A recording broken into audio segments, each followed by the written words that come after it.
نحمدہ ونصلی علی رسولہ الکریم اما بعد فاعوذ باللہ من الشیطان الرجیم بسم اللہ الرحمن الرحیم یا عبادی الذین آمنوا ان ارضی واسعہ فایای فاعبدون کل نفس ذائقۃ الموت ثم الینا ترجعون والذین آمنوا وعملوا الصالحات لنبوئنہم من الجنت غرفا تجری من تحتها الانہار خالدین فیہا نعم اجر العاملین صدق اللہ العظیم رب اشرح لی صدری ویسر لی امری واحلل عقدۃ من لسانی یفقہوا قولی آمین یا رب العالمین۔ ہم مطالعہ کر رہے تھے اپنے چوتھے حصے کا صبر اور مصابرت، کہ صبر ایک یک طرفہ عمل ہے جبکہ مصابرت دو طرفہ عمل ہے۔ صبر کے مقابلے میں صبر، اور جب تک مکی دور رہا تو زیادہ معاملہ صبر کا رہا، یک طرفہ عمل رہا۔ وہ مار رہے ہیں، ستا رہے ہیں، تو اب صبر کر رہے ہیں، سارے ایذائیں دی جا رہی ہیں، اس پر صبر کر رہے ہیں۔ وہ حضرت بلال رضی اللہ تعالیٰ عنہ ہوں، حضرت خباب ابن ارت ہوں، وہ عبداللہ ابن مسعود ہوں، اور خود محمد الرسول اللہ صلی اللہ علیہ وسلم، بچا ہوا اس پرسیکیوشن سے کوئی نہیں تھا۔ جبکہ مدینہ میں جا کر یہ عمل دو طرفہ ہو گیا، صبر کے مقابلے میں صبر آ گیا، اب وہاں مصابرت آ گیا۔ یہی وجہ ہے کہ سن 3 میں پھر سورہ آل عمران جو نازل ہوئی ہے تو اس کے آخر میں پھر آ گیا تھا کہ صبر بھی کرو اس کی آخری آیت میں، اور مصابرت۔ اب تم اس مرحلے میں آگے ہو کہ صبر میں بھی آگے نکل جاؤ۔ تو کوئی بھی انقلابی پارٹی یا نظام کی تبدیلی کرنے والی جماعت اگر صبر میں بھی اپنے مخالفین سے آگے نہ بڑھ جائے تو انقلاب نہیں آیا کرتے، تبدیلیاں نہیں ہوتی۔ انہیں جہاں جہاد و قتال میں آگے نکلنا ہوتا ہے تیاری میں، وہاں صبر میں بھی اس سے پہلے، اس جنگ سے پہلے صبر میں بھی آگے بڑھنا ہوتا ہے، اور صبر میں بھی مقابلہ ہے۔ یہی وجہ ہے کہ غزوہ احد میں بھی مسلمانوں کو تسلی دی گئی کہ تم کیوں ہمت ہار رہے ہو؟ تم دیکھتے نہیں کہ بدر میں تم نے ان کے 70 مارے، 70 قید کر لیے، تو وہ تو کوئی آرام سے نہیں بیٹھ گئے۔ انہوں نے جا کر ازسر نو تیاریاں کی، قسمیں کھائیں کہ اچھا نہ کھائیں گے، نہ پئیں گے، نہ چارپائیوں پر لیٹیں گے، تیاری کر کے پھر آگے، تو نقصان تو ان کا بھی ہوا۔ تو انہوں نے صبر کیا، تو تمہارا صبر تو اس سے کہیں آگے بڑھ جانا چاہیے۔ انہوں نے اگر اپنے معبودان باطل کے لیے اتنا صبر کیا ہے تو تم معبود برحق کے لیے، معبود برحق کے لیے کیوں اتنا صبر نہیں کر سکتے کہ ان سے بڑھ جاؤ اس مقام میں۔ سورہ عنکبوت جو سن 5 میں نازل ہوئی، اس کے اب مطالعے کے ہم آخری حصے میں ہیں۔ آج مجھے ذرا کہیں جانا بھی ہے تو میں چاہ رہا تھا کہ 2 ہی ٹارگٹ رکھوں، کہ ایک تو 6:45 درس ختم کر دوں، اور دوسرے یہ ہے کہ میں اس کو مکمل بھی کر دوں، کوشش کر کے، تاکہ سورہ عنکبوت کا ہمارا مطالعہ جو ہے وہ مکمل ہو جائے۔ اللہ تعالیٰ ہماری مدد فرمائیں اور اس میں وقت میں برکت عطا فرمائیں۔ ہمارا ان آخری 2 آیات پر پچھلا جو درس ہے یہاں پر اختتام ہوا تھا کہ یا عبادی الذین آمنوا ان ارضی واسعہ، اے میرے بندو، الذین آمنوا، وہ لوگ جو ایمان لائے ہو، اے میرے وہ بندو جو ایمان لائے ہو، ان ارضی واسعہ، کہ یہ جو میری زمین ہے بڑی وسعت والی ہے۔ یہاں گویا کہ اجازت دی جا رہی ہے سن 5 میں اس ہجرت حبشہ کی، کہ اگر تمہیں کوئی میری بندگی نہیں کرنے دیتا، حالات دشوار ہو گئے ہیں، تو تم زمین سے بندھے نہ رہو، تم مجھ سے اپنا دامن جو ہے وہ میرے ساتھ وابستہ رکھو، تمہارے پاؤں کسی زمین اور ملک کے ساتھ بندھے نہیں ہونے چاہیے۔ ان ارضی واسعۃ فایای فاعبدون، پس میری ہی بندگی کرو۔ اگر اس میں کوئی ملک رکاوٹ آ رہا ہے، کوئی تمہارا وطن رکاوٹ آ رہا ہے، تو چھوڑ دو اس کو، یعنی تمہارا اصل تعلق میرے ساتھ ہونا چاہیے، میری بندگی میں کوئی رکاوٹ نہ آئے۔ تو یہاں وہ ہجرت حبشہ کی گویا کہ اجازت دے دی گئی تھی، اس اعتبار سے، اس آیت کی روح سے، کہ جن کے اوپر حرصہ حیات جو ہے وہ تنگ کر دیا گیا ہے، وہ یہاں سے نکل جائے۔ البتہ یہ ہجرت نہ کوئی فرض تھی نہ واجب تھی۔ اس کے مقابلے میں جب ہجرت مدینہ کا حکم آیا تو وہ فرض قرار دے دی گئی، وہ واجب تھی کہ ہر ایک آدمی جو ایمان لایا ہے وہ مدینہ ہجرت کرے۔ یہی وجہ ہے کہ سورہ نساء میں پھر یہ جو 3 باتیں کہی گئی تھی منافقین کے متعلق، کہ ایک انہیں حضور صلی اللہ علیہ وسلم کی شخصی اطاعت بڑی گراں گزرتی تھی، دوسرا یہ جہاد و قتال، اور تیسرے ہجرت۔ یہی وجہ ہے کہ وہاں کہا گیا کہ جو لوگ ہجرت نہیں کرتے ان کو ایمان والا مت سمجھو، ان کے ایمان کو معتبر ہی مت سمجھو، وہاں چونکہ فرض تھا ہجرت کرنا۔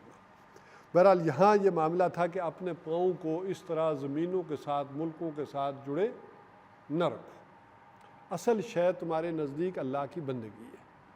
وہ جو طارق بن زیاد نے بڑا مشہور جملہ کہا تھا، کیا کہا تھا؟ ہر ملک ماست ملک خدائے ماست، کہ جو بھی ملک میرے خدا کا ہے وہ میرا ملک ہے۔ اس کے ساتھ ایک محبت تو ہوتی ہے فطری طور پر، ایسا نہیں ہے، لیکن اگر اللہ کی محبت وہ بالا تر رہنی چاہیے، وہ اس کا غلبہ ہونا چاہیے۔ کل نفس ذائقۃ الموت۔ اور دوسری بات یہ ہے کہ یہ موت کا خوف اپنے قریب مت آنے دو۔ تم یہ سمجھو کہ مر جاؤ گے، یہاں بندگی کی یا کہیں اور جا کر کی، تو اس اعتبار سے کہ تمہیں موت آ جائے گی، اس کا خوف تمہیں نہیں ہونا چاہیے۔ ہر ایک ذی نفس نے کیا کرنا ہے؟ موت کا ذائقہ چکھنا ہی چکھنا ہے، یہ معاملہ ہو کر ہی رہنا ہے۔ اور اگر ہم تمہارے مطلوب ہیں، تم ہمارے طالب ہو، تو پھر موت سے ڈر کاہے کا؟ اس شاہدرے سے گزر کر تو ہمارے پاس آنا ہے، موت سے گزرو گے تو ہمارے پاس آؤ گے، تو اس سے ڈر کیسا، اس سے دوری کیسی؟ یہ مرحلہ تو آ کر رہنا ہے۔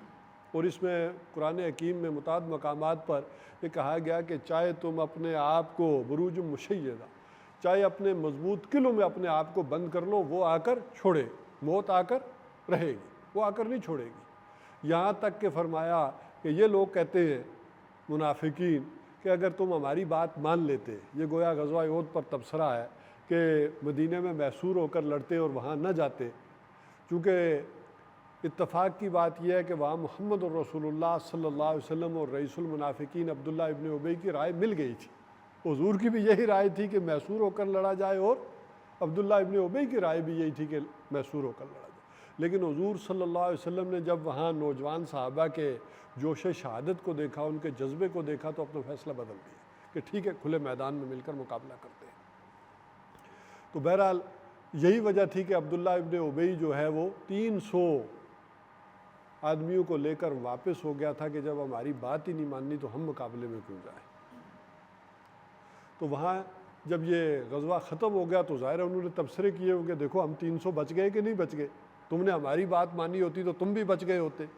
تو وہاں کہا گیا کہ اے نبی، ان سے کہیے کہ اگر جو موت کی جگہ بھی تم پر لکھ دی گئی تھی، اگر تم اپنے مضبوط پناہ گاہوں میں ہوتے، گھروں میں بھی ہوتے، تو خدا کی قسم نکل کر اپنے اس مقتل گاہوں میں جہاں تمہارا طے ہو چکا تھا قتل ہونا، وہاں پہنچ کر رہتے، یہ ہو کر رہنا تھا۔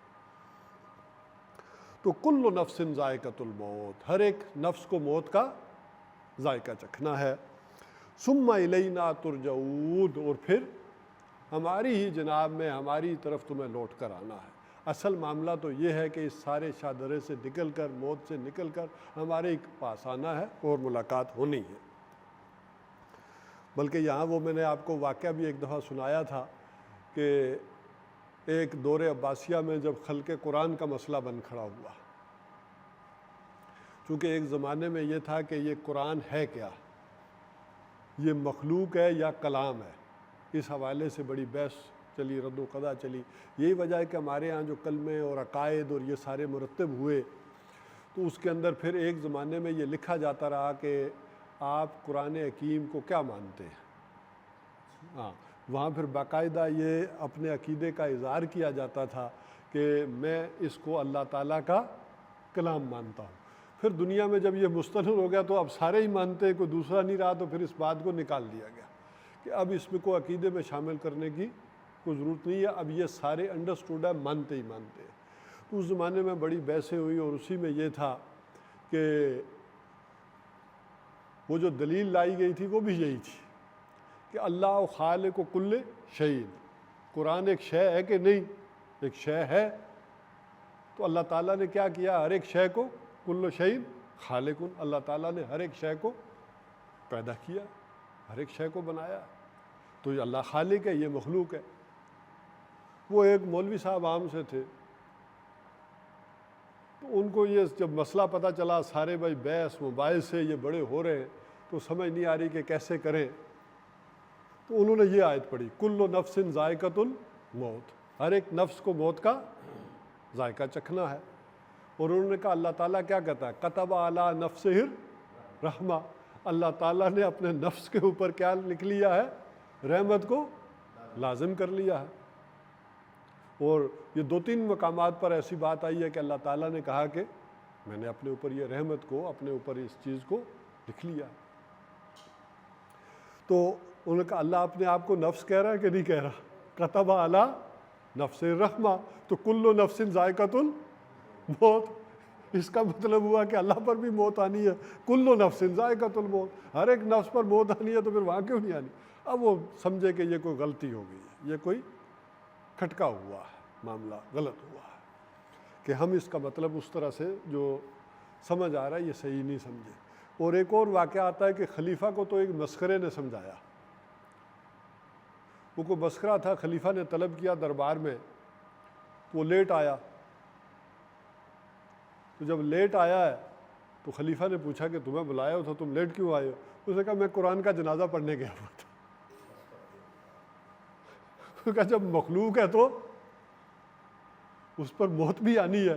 تو خلیفہ کے کان کھڑے ہو گئے کہ ایک بات جو اس مسخرے کو سمجھ آ رہی ہے، ہم کیوں نہیں اس پر غور کر رہے؟ تو اسے توبہ کی اور پھر یہ سارا معاملہ چلا۔ تو بہرحال کل ثم الینا ترجعون، اور پھر تمہیں ہماری جناب میں لوٹ کر آنا ہے۔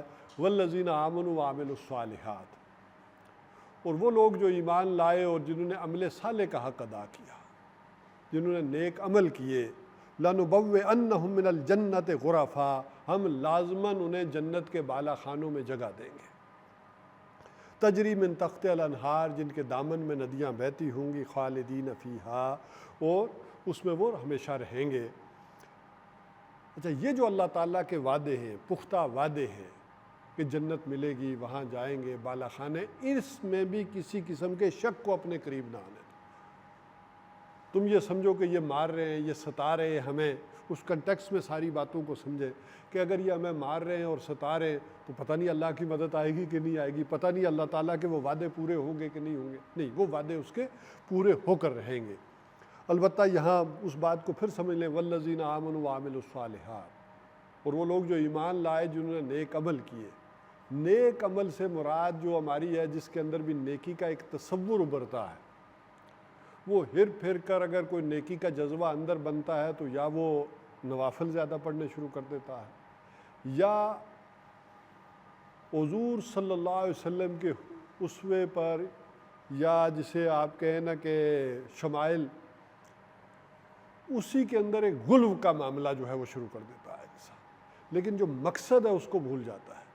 یہ ذہنوں سے اوجھل ہو جاتا ہے کہ حضور صلی اللہ علیہ وسلم کس مقصد کے لیے دنیا میں آئے، آپ نے کیا جد و جہد کی۔ جس طرح بالکل ہم محرم میں بھی دیکھتے ہیں کہ حضرت امام حسین رضی اللہ تعالیٰ عنہ کا مقصد سامنے سے ہٹ جاتا ہے۔ ان کی پیاس تو سب کو یاد ہے، لیکن ان کا مقصد جس کے لیے انہوں نے وہ پیاس جھیلی وہ نہیں تھا۔ تو اس اعتبار سے ذرا دیکھیں کہ نیکی کا اگر کوئی تصور ابھرتا بھی ہے تو اس کے لیے کہ دین کے لیے کوئی، اس کے پھیلاؤ کے لیے، اس کی اقامت کے لیے کوئی جد و جہد کرنا، یہ ذہنوں سے نکل جاتا ہے۔ حالانکہ اس وقت وعملوا الصالحات، سن 5 میں کیا عمل صالح تھا؟ شریعت تو تھی نہیں، نہ نماز تھی، نہ روزہ تھا، نہ حج تھا، نہ زکوٰۃ تھا، نہ جو شراب حرام تھی، نہ جوا حرام تھا، یہ ساری چیزیں تھی نہیں۔ یہ تو مدینہ میں آ کر ہوئی ہے۔ ادھر نماز سن 10 میں ہوئی ہے۔ زیادہ سے زیادہ عمل صالح کیا تھا؟ جو سب سے بڑا عمل صالح یہ تھا کہ جو منہ سے نکالا ہے اس پر ڈٹے رہو، قائم رہو۔ یا رات کی نماز تھی، یا ایھا المزمل قم اللیل الا قلیلا، یا رات کی نماز ہے۔ یا اس سے بڑھ کر اور کیا تھا؟ کسی کو کھانا کھلا دینا، یا کسی کے پاس پیسے ہیں انڈیویجولی تو اپنے پیسے سے جو غلام طبقہ پس رہا تھا، جو ایمان لے آئے تھے، انہیں اپنے پیسوں سے کیا کرنا؟ آزاد کرا۔ یعنی جن کو آج ہم عمل صالح سمجھتے ہیں، ان میں سے اکثریت ان عمل صالح کی وہ تھی جو وہاں اس وقت موجود نہیں تھی۔ تو بہرحال جو بھی ایمان اور عمل صالح کا حق ادا کر لیں، ہم انہیں لازماً جنت کے بالا خانوں میں جگہ دیں گے، اور ان بالا خانوں میں کہ جن کے دامن میں ندیاں بہتی ہوں گی۔ ایک آئیڈیل صورتحال۔ ایک یہ بھی ہے بلوچستان والا سمجھنا چاہے تو وہ یہ بھی سمجھ سکتا ہے کہ کاریز کا کنسیپٹ ہے، نیچے سے نہریں نکلتی تھی، لیکن ہمیں اس لیے اس بات کو دامن والی بات سمجھ میں آتی ہے کہ ہم اپنی لوکل لینگویج میں بھی ایسے ہی استعمال کرتے ہیں بات کو. کوئی پوچھے تو ہم کہتے ہیں نیچے سے نہر جا رہی ہے، تو ہمارے نیچے کا مطلب ہوتا ہے کہ وہ دامن سے. تو اسی اعتبار سے کیا کہتے ہیں ہم، وہاں بھی کوئی جا رہا ہو تو کہتے ہیں کہ ادھر نیچے کیا، اس پہاڑی کے نیچے سے دریا جا رہا ہے. تو نیچے کا مطلب بالکل نیچے نہیں ہوتا، وہ دامن سے ہوتا ہے. اور وادیوں میں یہ صورتحال بالکل، جن لوگوں نے ان وادیوں کو دیکھا ہے، یا بالکل یہ گڑھی حبیب اللہ کی طرف چلے جائیں یا یہاں، تو یہی دریائے جیلم وغیرہ جو آتے ہیں وہاں سے، ادھر سے دریائے نیلم، تو بالکل ان کے دونوں سائڈوں پہ کیا ہے، آبادیاں ہیں اور کھیت کھلیان ہیں، دامن سے ندیاں جو ہے وہ نکل رہی ہیں. تو اس دامن میں ایک یعنی جو بڑا ایک حسین تصور ہو سکتا ہے کسی کا کہ سامنے سے اسی میدان سے کوئی نہریں بھی نکل رہی ہوں، اور ہو سکتا ہے کہ وہاں کوئی ایسا تصور بھی ہو نیچے سے بھی جا رہی ہوں. ویسے تو نیچے بھی، زمین کے نیچے بھی پانی کی نہریں تو ہیں ہی ہیں، اس سے بھی کوئی معاملہ نہیں ہے، لیکن ایک ظاہری شکل یہ ہے کہ دامن سے جو گزرتی ہیں جو دیکھی جا سکتی ہے. ایک ہے پانی کی کوئی نہریں، کوئی رگیں نیچے سے بھی جا رہی ہیں، اور ویسے تو اگر اس اعتبار سے بات کریں تو اوپر آسمان کے اوپر بھی تیر رہی ہیں. آئزوفیرکس لیئرز جو ہیں وہ پانی کی پوری لیئر جو ہے پورے سمندر ٹھاٹھے مارتے ہوئے وہاں بھی گزرتے ہیں. خالدین فیہا، اور اس میں رہیں گے وہ ہمیشہ. نعم اجر العاملین، اور کیا ہی اچھا بدلہ ہے عمل کرنے والوں کا، جد و جہد کرنے والوں کا، کوشش کرنے والوں کا، محنت کرنے والوں کا. کیا ہی اچھا یہ بدلہ ہے جو انہیں وہاں پر ملے گا. اور وہ کون لوگ ہیں؟ الذین صبروا، وہ لوگ ہیں کہ جنہوں نے صبر کی روش اختیار کی. چونکہ اصل مضمون کیا ہے جو جس کا مطالعہ ہم کر رہے ہیں ان آیات کا، صبر. کہ یہ وہ کون لوگ ہیں کہ جنہوں نے صبر کیا، علی ربہم، اپنے رب کے اوپر، یتوکلون، اور اسی پر توکل کرتے ہیں. یعنی ایمان کی ڈیفینیشن یا ایمان کا ایک معاملہ عملی طور پر کیا ہے؟ اصل ایمان نام ہے توکل کا، اللہ کے اوپر. اور صبر بھی کس کے سہارے ہے؟ حضور صلی اللہ علیہ وسلم سے بھی جو کہا گیا کہ وصبر، اے نبی صلی اللہ علیہ وسلم صبر کیجئے، وما صبرک الا باللہ، اور صبر نہیں ہے مگر اللہ کے سہارے، اسی کی امید پر، اسی کے سہارے. تو یہ ہے ایمان کہ جو لوگ، اب ذرا دیکھیں نا، حضرت بلال رضی اللہ تعالیٰ عنہ کو تپتی دھوپ پر اگر لٹایا جا رہا ہے تو صبر کر رہے ہیں، اس ریت کو برداشت کر رہے ہیں، سینے پر پتھر کو جو ہے وہ برداشت کر رہے ہیں، دھوپ کو برداشت، تو کس کے سہارے؟ اللہ کے سہارے، اس سے امید ہے. اور اسی طرح علی ربہم یتوکلون، اور اپنے رب کے اوپر توکل کرتے ہیں. یعنی اصل مومن کا معاملہ یہ ہے کہ وہ توکل کس پر کرے؟ اپنے رب کے اوپر. لیکن اس سے اسباب کی، وسائل کی، اس کی فراہمی کی نفی نہیں ہے، بلکہ یہ لازم ہے، واجب ہے کہ جتنے اسباب و وسائل وہ کر سکتا ہو، وَأَعِدُّوا لَهُم مَّا اسْتَطَعْتُمْ، جتنی اس کے اندر استطاعت ہے وہ کیا کرے؟ تیاری کرے. لیکن اصل جو بات یہاں سمجھائی جا رہی ہے وہ یہ ہے کہ ان کے اوپر توکل اور بھروسہ نہ کرے. نتائج ان اسباب و وسائل سے نہیں نکلیں گے، نتائج کون نکالے گا؟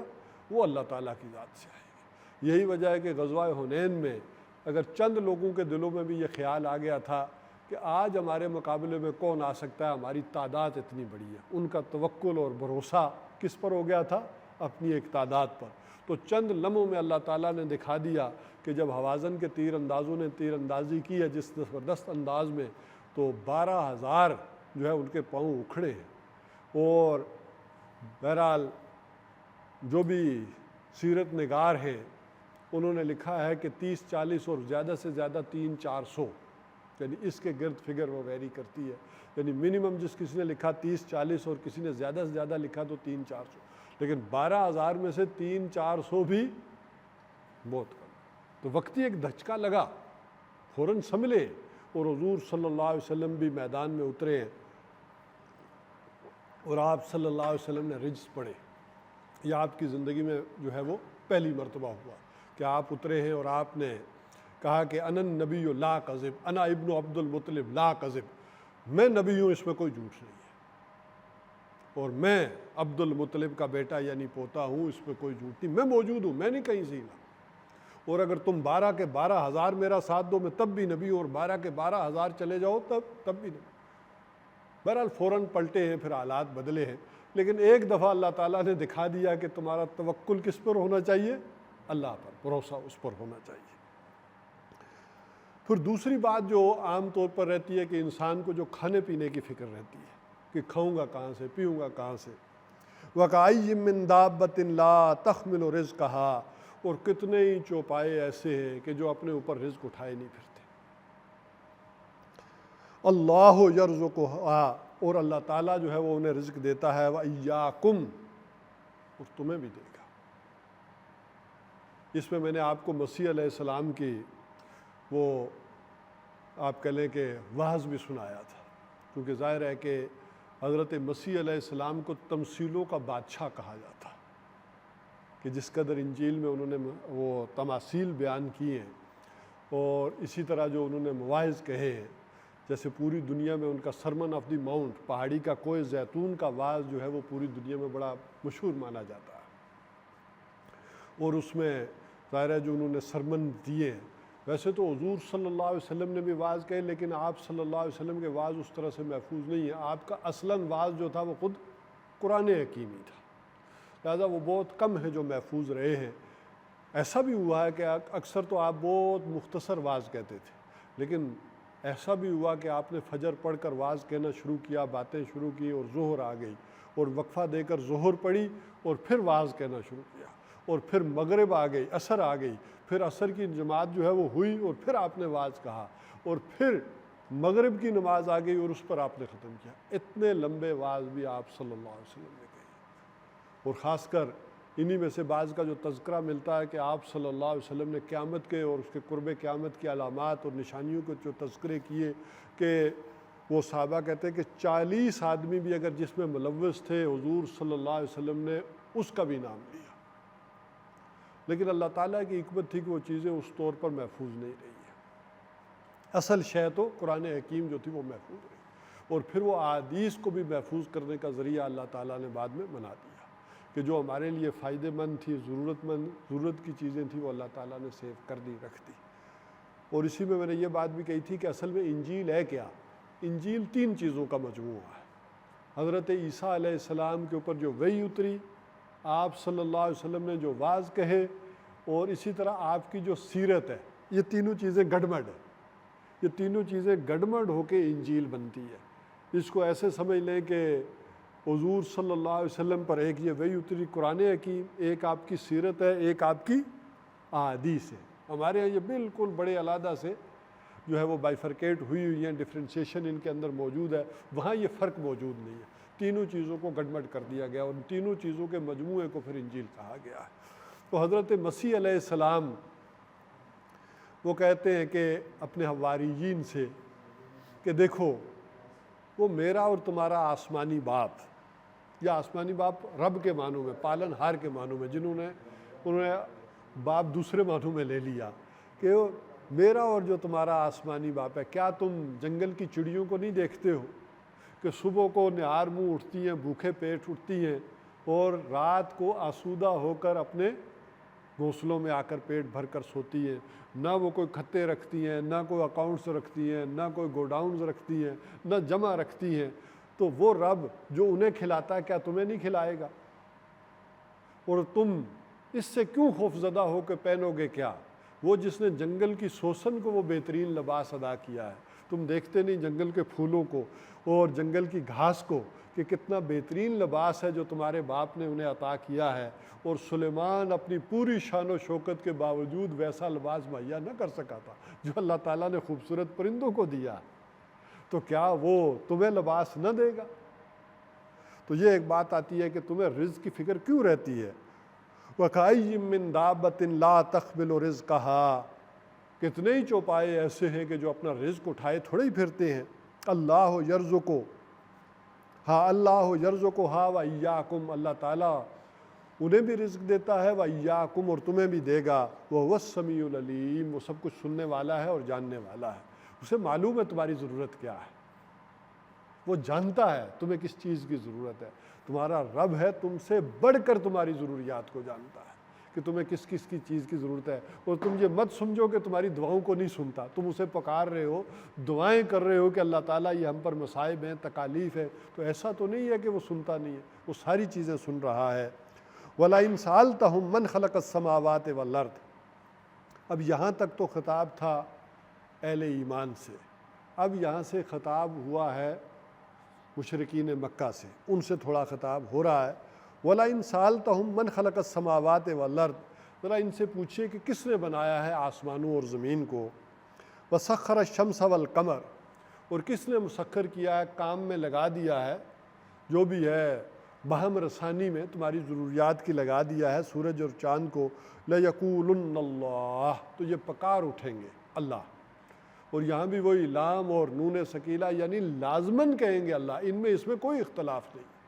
یعنی مشرکین مکہ کا بھی جو شرک تھا، شرک اصل میں کیا ہے، شرک یہ نہیں ہے کہ کوئی توحید کو نہیں مانتا، جو مشرک بھی ہے وہ توحید کو مانتا ہے، اللہ کو مانتا ہے، ساتھ اس کے کوئی شریک کر دیتا، اور وہ کیا کہتے تھے، کائناتی آپ کہہ لیں شرک کے حوالے سے وہ بھی بری تھے۔ آج جو ہمارے ہاں مسئلہ کھڑا ہو جاتا ہے کہ نظام حکومت، تم کہتے ہو اللہ تعالیٰ جب یہ کہہ رہا ہے میری حکومت میری بات مانو، تو اللہ کی حکومت تو ہر شے پہ ہے، تو یہ ساری بات تو مشرک مانتے تھے، وہ تو کہتے تھے اللہ تعالیٰ نے زمین اور آسمان کو بنایا، انہوں نے کبھی دعویٰ نہیں کیا کہ یہ کسی ہمارے دیوی دیوتاؤں نے کوئی زمین اور آسمان کو بنایا ہے۔ وہ بھی شرک کیا کرتے تھے، وہ کہتے تھے کہ اصل میں یہ لات ہے، عزا ہے، منات ہے، یہ ساری کی ساری اللہ کی بیٹیاں ہیں، اللہ کی دیویاں دیوتائیں، کچھ ہستیاں ایسی ہوتی ہیں، بہرحال وہ ان کا معاملہ تھا کہ وہ جو چہیتے ہوتے ہیں، کچھ بربل ہوتے ہیں، کوئی ملا دو پیازے ہوتے ہیں، کوئی نہ کوئی نکچڑے ہوتے ہیں اکبر کے دربار کے، ایسے ہی اللہ تعالیٰ کے کوئی نہ کوئی پیارے ہوتے ہیں، کوئی محبوب ہوتے ہیں جن کی اللہ تعالیٰ بات ٹال نہیں سکتا۔ اصل میں تو یہ شرک تھا جو وہ کر رہے تھے کہ یہ اللہ کی بیٹی جن کی سفارش سے ہمارا بیڑا پار ہو جائے گا، ورنہ یہ انہوں نے کبھی نہیں کہا کہ یہ اللہ تعالیٰ نے آسمان اور زمین جو ہے وہ نہیں بنائے بلکہ کسی اور نے بنائے۔ تو ذرا ان سے پوچھئے کس نے بنایا ہے آسمانوں اور زمین کو، تو یہ پکاریں گے اللہ نے، فَأَنَّا يُؤْفَكُونَ، تو پھر کہاں سے یہ پھر جاتے ہیں، بلکہ یوفکون کے معنی کہاں سے پھرائے جاتے ہیں، کون ہے جو ان کو پھر پلٹا دیتا ہے، پھرا دیتا ہے، کدھر لے جاتا ہے، کیا معاملہ ہے، ان کی اپنی خواہشیں ہیں، کوئی شیطان ہے، کس چیز سے یہ پھر جاتے ہیں پھر اس بات سے۔ اللہ یبسط الرزق، اللہ ہے جو پھیلا دیتا ہے، کشادہ کر دیتا ہے رزق کو، لمن یشاء، جس کے لیے بھی چاہتا ہے، من عبادہ ہی، اپنے بندوں میں سے، ویقدر، اور ویسے تو ہم اس کا ترجمہ کرتے ہیں تنگ کر دیتا ہے، یقدر لہو، جس کے لیے بھی چاہتا ہے پھر اس کو تنگ کر دیتا ہے۔ ویسے قدر یقدروں کے معنی ہوتے ہیں ناپ تول کر دینا، اندازے سے دینا، جسے اپنی زبان میں ہم کہیں گے کہ راشننگ، کہ روز کی راشننگ، روز کا یہ لے لو، تو بہرحال یہ انسان کو پسند تو نہیں ہوتا، وہ کہے گا مہینے بھر کا راشن اکٹھا ہی مل جائے تو ٹھیک ہے، یا سال بھر کا پورا ہو جائے تو ٹھیک ہے۔ تو یہ اللہ تعالیٰ ہے، جس کو چاہتا ہے وہ بے حساب دیتا ہے، اور جس کو چاہتا ہے ناپ تول کر دیتا ہے۔ ان اللہ بکل شیء علیم، یقیناً اللہ تعالیٰ ہر شے کا جاننے والا ہے، اسے معلوم ہے کہ کس کے حق میں رزق کی تنگی ہی مفید ہے۔ ہو سکتا ہے کہ اسے زیادہ جو ہے وہ رزق دیا جائے، یہ ناشکرا ہو جائے، یہ باغی ہو جائے، اس کے اندر تکبر پیدا ہو جائے، یہ ساری باتیں ہو سکتی ہیں، اسے معلوم ہے، ہو سکتا ہے یہ باقیوں کا جینا حرام کر دے، اس کو کوئی اختیار اور اس کو یہ چیزیں مل جائیں۔ تو اس حوالے سے ذرا آپ کہہ لیں کہ ایک ہوتا ہے کہ انسان نابالغ انداز میں سوچتا ہے، ہو سکتا ہے کہ آپ اور میں جب اوپر کی بات کرتے ہیں تو ہمیں کوئی اقتدار ملے تو ہو سکتا ہے ہم ان سے زیادہ ظالم اور زیادہ برے ثابت ہوں۔ یہ تو اس وسعت قلبی اور وسعت ذہنی کا مظاہرہ جا کر اوپر پتہ چلتا ہے کہ پھر کیا ہے۔ تو یہ اللہ تعالیٰ، اچھا جس کو زیادہ مل گیا وہ یہ نہ سمجھے، یہ بھی آیا ہے کہ اللہ تعالیٰ بعض لوگوں کو انہوں نے فرمایا زیادہ دے دیتا، انہیں کم دے دیتا تو یہ ناشکرے ہو جاتے، ان کے اندر اتنی کیپیسٹی نہیں تھی کہ یہ برداشت کر پاتے۔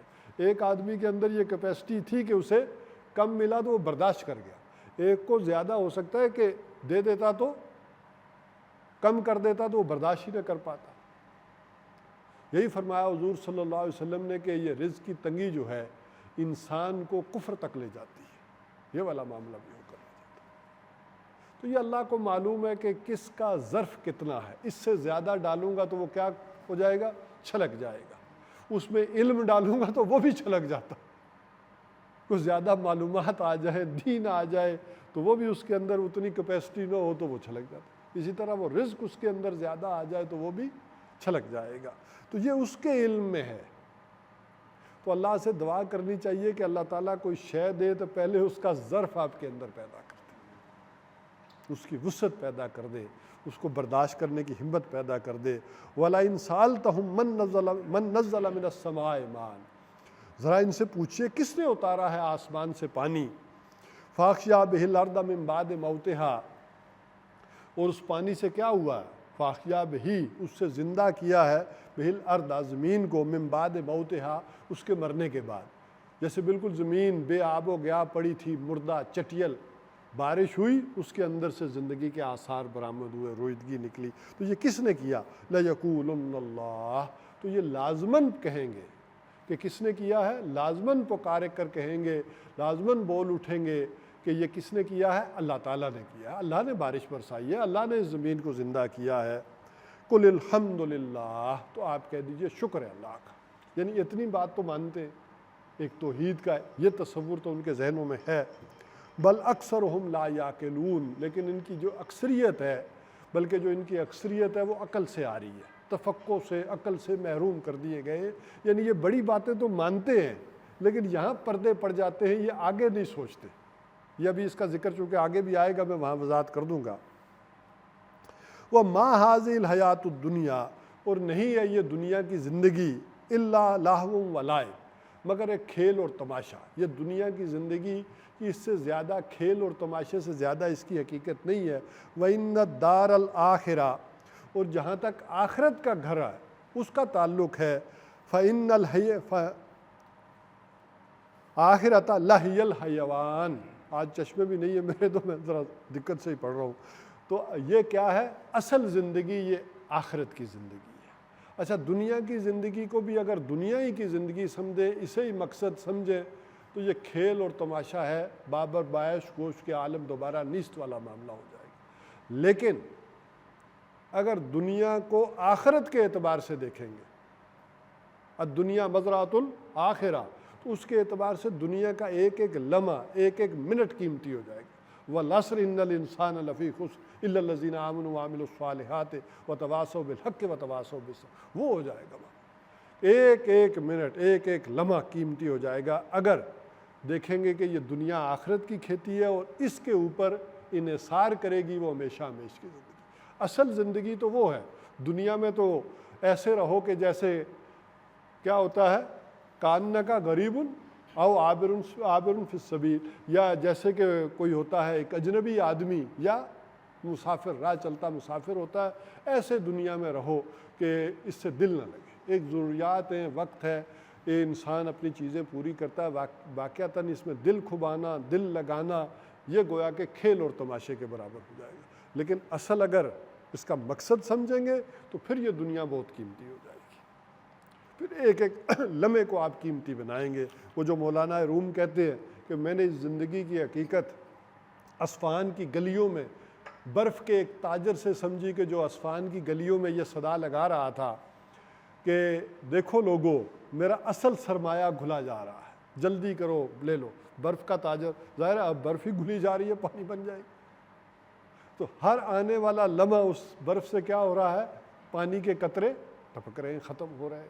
تو ایسے ہی یہ زندگی بڑھ نہیں رہی، سالگرہیں منائے چلے جاتے ہیں، یہ اصل میں تو زندگی کم ہو رہی ہے۔ غافل تجھے یہ گھڑیال تجھے دیتا ہے یہ منادی، گردوں نے تیری عمر کی ایک گھڑی اور گھٹا دی۔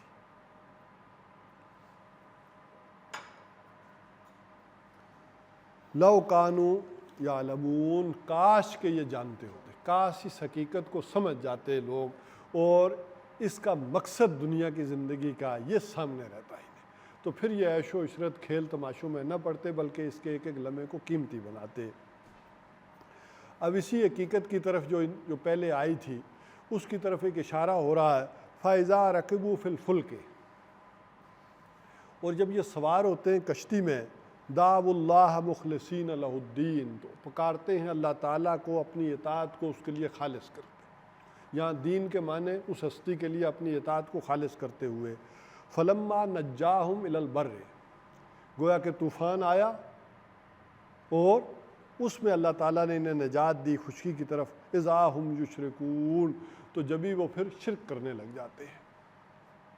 اب یہ اس حقیقت کی طرف اشارہ کیا جا رہا ہے، بلکہ اس واقعے سے سمجھ لیں کہ کبھی یہ ہوا تھا کہ سن 9 میں جب یہ اعلان ہو گیا کہ 4 مہینے کی مہلت ہے مشرکین کے لیے، اس کے بعد وہ سورہ توبہ میں یہ اعلان ہو گیا کہ نکل جائے، تو وہاں اکرمہ ابن ابی جہل وہ اپنے قبیلے کے ساتھ لوگوں کے ساتھ نکل کر جہاز میں بیٹھے ہیں اور جا رہے تھے حبشہ کی طرف۔ یہ گویا تاریخ اپنے آپ کو دہرا رہی تھی، آج سے کوئی 16-17 برس پہلے مسلمان ہجرت کر کے نکل رہے تھے وہاں سے، حبشہ کی طرف جا رہے تھے، آج یہ جا رہے ہیں، اور پھر وہیں سے کوئی ہندوستان بھی آئے۔ تو جب یہ عین بیچ میں پہنچے ہیں وہ بحیرہ عامر کے، تو گرداب نے آ لیا، کشتی ڈولنا شروع ہو گئی۔ ویسے بھی انسان جو ہے وہ خشکی پر قدم رکھتا ہے تو ذرا مطمئن ہوتا ہے، وہاں اس طرح مطمئن نہیں ہوتا، تو وہ ڈولنے لگ گئی۔ تو اب انہوں نے دیکھا کہ ہم نے جو بھی آواز لگائی پکارا، نہ لات کو ہم نے پکارا، نہ منات کو پکارا، نہ کوئی جو ہے وہ عزا کو جو ہے وہ منایا، ہم نے کس کو پکارا؟ اللہ کو۔ اس کا مطلب ہے یہ توحید انسان کی فطرت میں ہے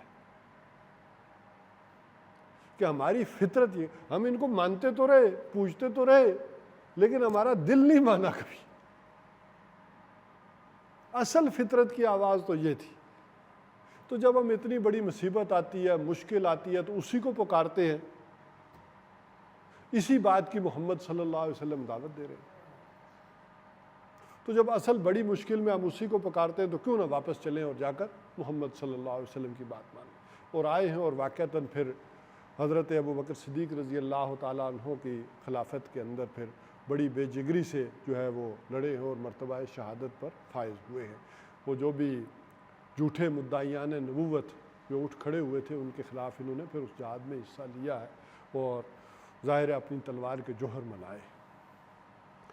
تو اس حوالے سے یہ وہ بات جو ہے وہ کہی جا رہی ہے کہ جب یہ کشتی میں سوار ہوتے ہیں تو اس وقت جب کوئی انہیں طوفان یا کوئی مصیبت آ پڑتی ہے تو اس وقت پھر کسی کو نہیں پکارتے،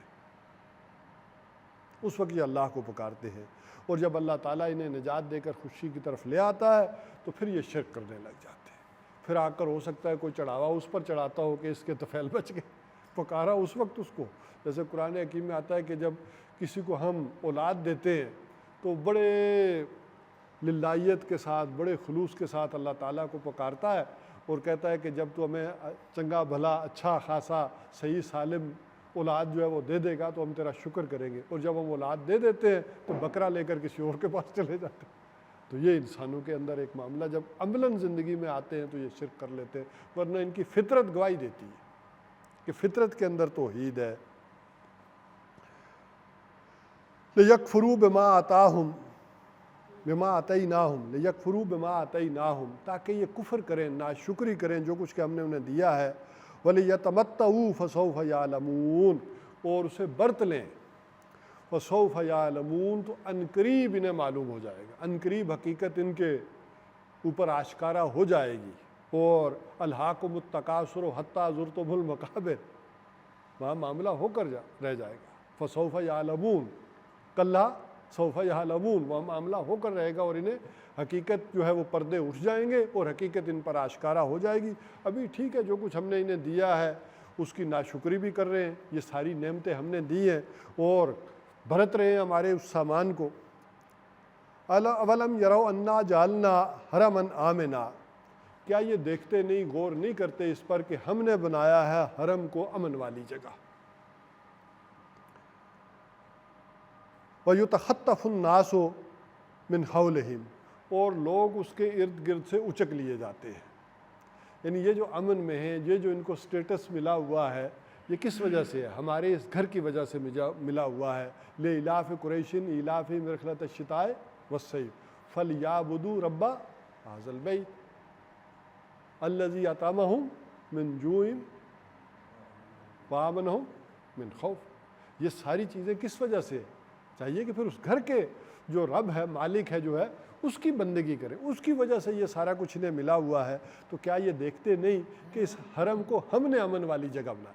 اور یہ کب سے چلا آ رہا ہے؟ حضرت ابراہیم علیہ السلام کے دور سے ایک امن والی جگہ چلا۔ زمانہ جاہلیت میں بھی ایک آدمی جو کئی برسوں سے، سالوں سے اپنے باپ کے قاتل کو تلاش کر رہا ہے، نہیں مل رہا، اور اسے حرم میں نظر آ جاتا ہے تو اسے قتل نہیں کرتا۔ اتنی امن والی جگہ کہ برسا برس کی تلاش کے بعد اسے باپ کا قاتل حرم میں نظر آئے، تو زمانہ جاہلیت میں بھی وہ اتنا امن والا معاملہ تھا کہ وہاں اس کے اوپر وہ ہاتھ نہیں اٹھاتا تھا کہ یہ اس حدود حرم سے جب نکلے گا تو پھر بدلا دے گا۔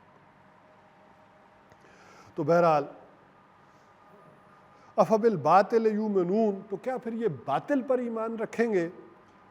وَنِعْمَتِ اللَّهِ یکفرون، اور اللہ کی نعمتوں کا انکار کریں گے، اس کا کفر کریں گے۔ اصل میں ان کا خیال یہ تھا کہ یہ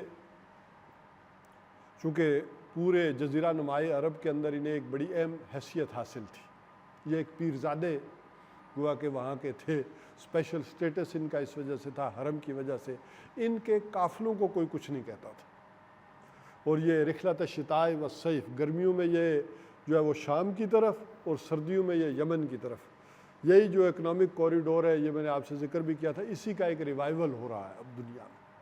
یہ پرانا قدیم ترین شاہراہ یہ پرانی ہے کہ جو یہ ساری چلتی ہے اس سفر کے دوران، یہ جو یمنیوں کے ہاتھ میں تھا، اور اسی طرح یہ آیا ہے پھر حضور صلی اللہ علیہ وسلم کے جو پردادا ہیں ان کے زمانے میں سن 450 میں غالباً یہ سد معارب ٹوٹا ہے، یمن کا بند، اور اس کے بعد جو سیلاب آیا ہے اور وہاں سے یمنی تباہ ہوئے ہیں، تو ایسٹ ویسٹ ٹریڈ پھر ان کے ہاتھ آئی۔ یہ حضور صلی اللہ علیہ وسلم کے جو پردادا ہیں، ہاشم ہیں، مطلب ہیں، عبد الشمس ہیں، نوفل ہیں، یہ چاروں بھائی بیٹھے ہیں، یہ صاحب ایلاف کہلاتے ہیں۔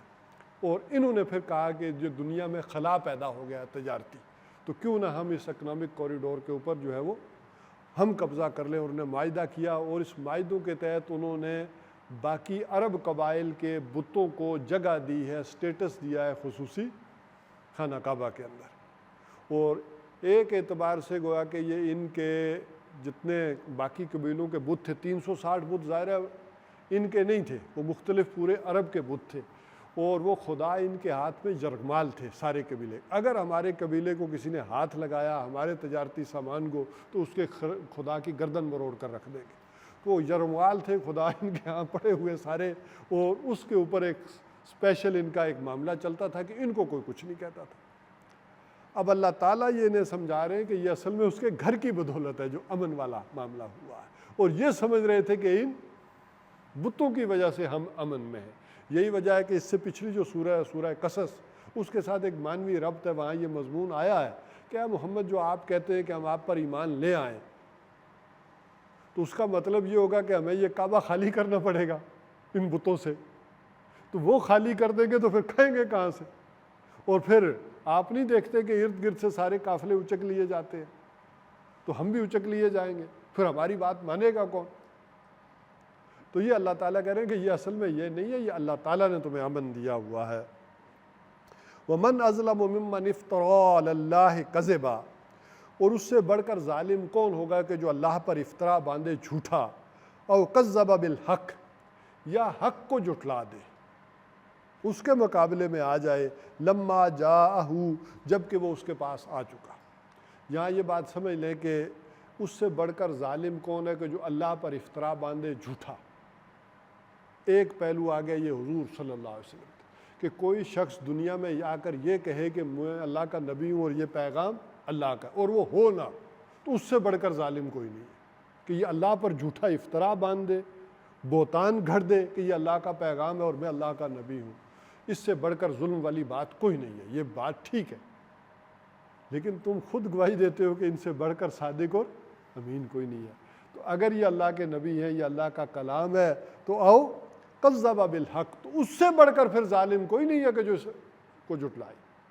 یہ نہیں ہے تو بے شک وہ ظالم، لیکن اگر یہ ہے تو پھر اس کا مطلب یہ بھی سمجھ لو ہے مشرکین، پھر تم سے بڑھ کر ظالم نہیں ہے کہ جو حق تمہارے پاس آ گیا اس کو جھٹلاؤ۔ الیس فی جہنم مثوی للکافرین، تو کیا ایسے کافروں کے لیے پھر جہنم کافی نہیں ہے؟ وہ معاملہ ان کو پھر سزا کے طور پر وہ کوئی ناجائز تو نہ ہوگا، وہ ظلم تو نہ ہوگا؟